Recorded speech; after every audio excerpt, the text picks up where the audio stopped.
contract of guarantee. 126 defines contract of guarantee. 124, 125, contract of indemnity. 126 onwards, contract of guarantee. अभी contract of guarantee की speciality क्या है?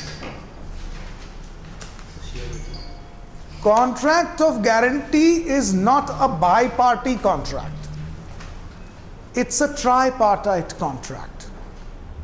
Unlike other types of contracts which can be bi-party contracts, there can be multiple party contracts, but other contracts, including contract of indemnity, can be bi-party contract. But contract of guarantee has to be tripartite contract. Three parties are necessary.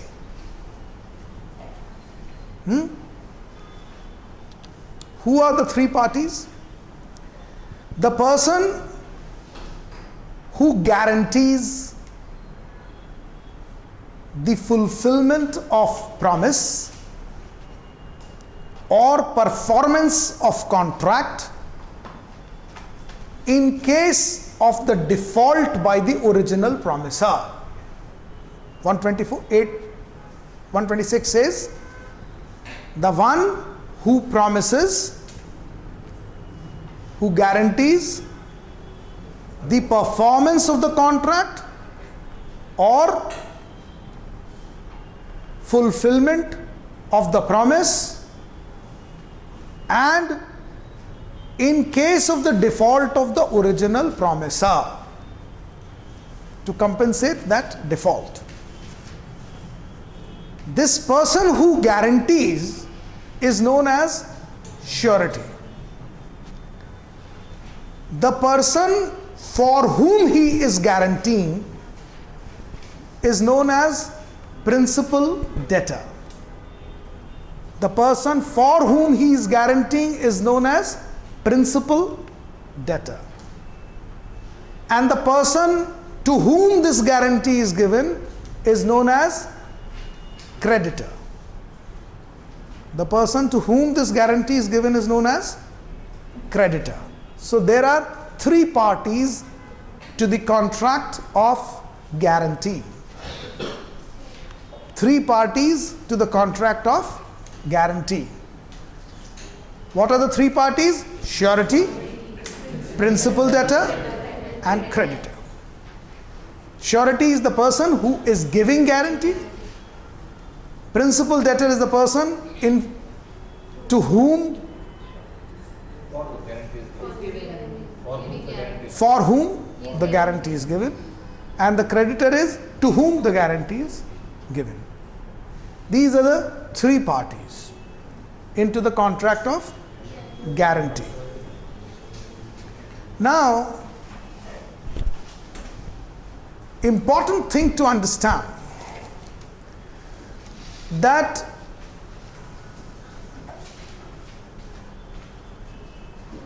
there are certain important words which you do not miss under 126. The first is that for invoking guarantee, the primary factor is that there must be default by the principal debtor. Without default by the promisor, principal debtor,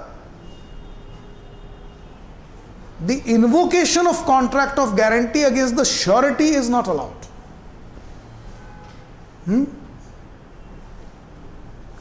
That means, because the whole premise of guarantee is that if there is a default into the performance by the principal debtor, then I guarantee to either perform or to compensate.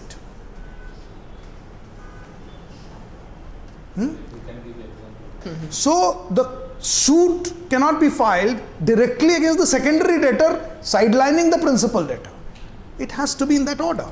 And that is why 126 categorically lays down the condition that only in the case of default by the principal debtor then this surety, who's a secondary debtor, can be sued. And now that you asked, that what kind of suit can be filed against the surety? There are two. Either the performance of the contract, that is the first invocation, or the damages. Damages or performance. Is that clear now? This is contract of guarantee, tripartite contract. Begins with bi-party and then the role of surety begins. Now the important factor also to understand is what are the rights, duties and liabilities of all three parties into this tripartite contract. So let's begin with the rights of surety. Who's the first person? Who's the person who's guaranteeing? Who is putting his responsibility at stake?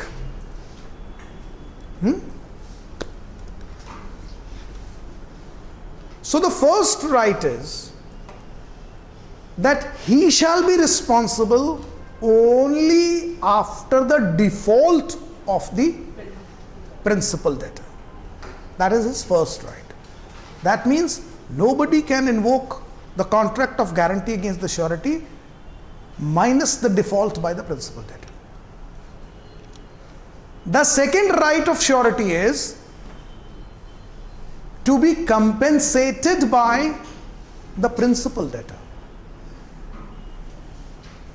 After all, he is guaranteeing the liability of the principal debtor. So he performed, but he is entitled to be reimbursed by the principal debtor. And the third very important feature is that this contract of guarantee cannot be without consideration. So we all wonder, for a moment think,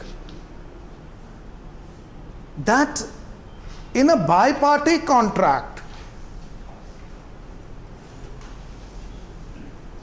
the guarantee, the consideration between the principal debtor and the creditor is that whatever is the dues of the creditor, the principal debtor is undertaking to repay. What is the consideration of surety into it? Because if you have memory of your first part of the Contract Act, there cannot be a contract without consideration, except those gratuitous contracts. So here the surety must have some consideration. And now the courts were faced with this question that in such cases, what is the consideration of a surety? So the courts have, in different catena of judgments, have held that sometimes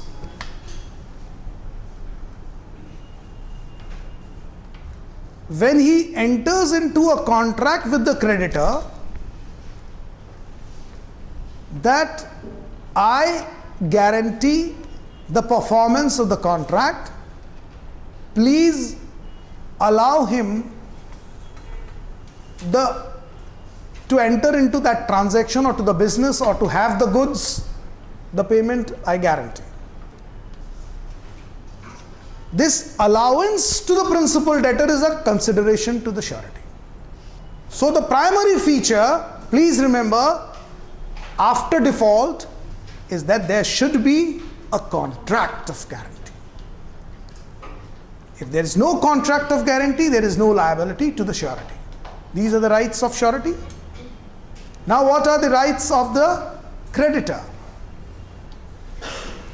He has the rights first to invoke against the principal debtor, and the second right at the default of principal debtor to invoke against the surety. And what are the rights of principal debtor? The rights of principal debtor is that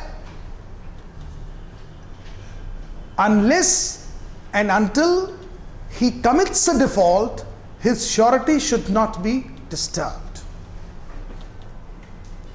Right?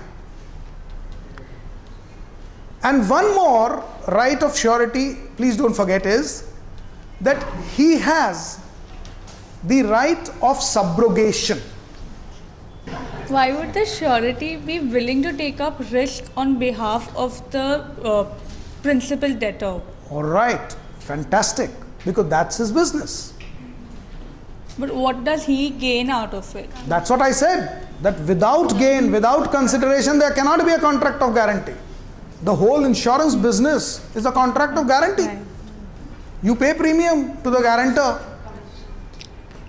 isn't it? Right. My goods are transporting from X place to that place, and somebody is guaranteeing, yes, ये goods पहुंच जाएंगे आपके पास. Okay. और नहीं पहुंचते तो मैं payment करूंगा, परफॉर्म करूंगा, नहीं तो पेमेंट दूंगा. Okay. So that's his business. Right. That answers your question? All right. Yeah. Kinchit, बताइए.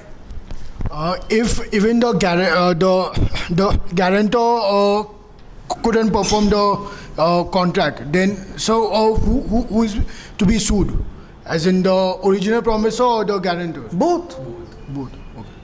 Then the contract between the creditor and the guarantor becomes the contract of indemnity. It's a contract of guarantee, not indemnity.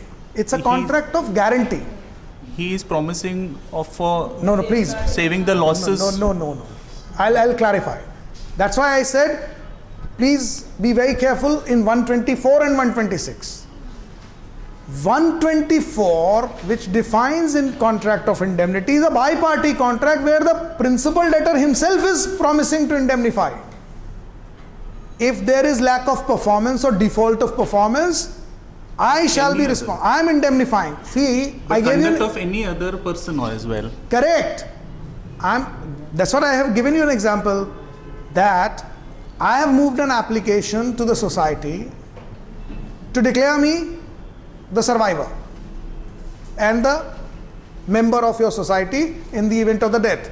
I indemnify you that if I am cheating you, or if somebody else comes and claims, I shall be responsible. That is indemnity. That is oneself is guaranteeing that I'll be responsible for all the losses suffered by you, whether the act is by me or any other third person. So, but that contract of indemnity is only bi-party. Here, a third person is guaranteeing his breach and default. So, this is tripartite contract. There is no indemnity, there is guarantee by this third person altogether, who's not even between these two, but he is simply guaranteeing the performance by the principal debtor to the creditor. Does it answer? For underwriting shares, would be indemnity or guarantee? Guarantee. Because undertaker is the third person. Shareholder, the purchaser of the share, and the company are the two persons. And undertaker is the third person. So it's a contract of guarantee. Okay. Right? Yeah.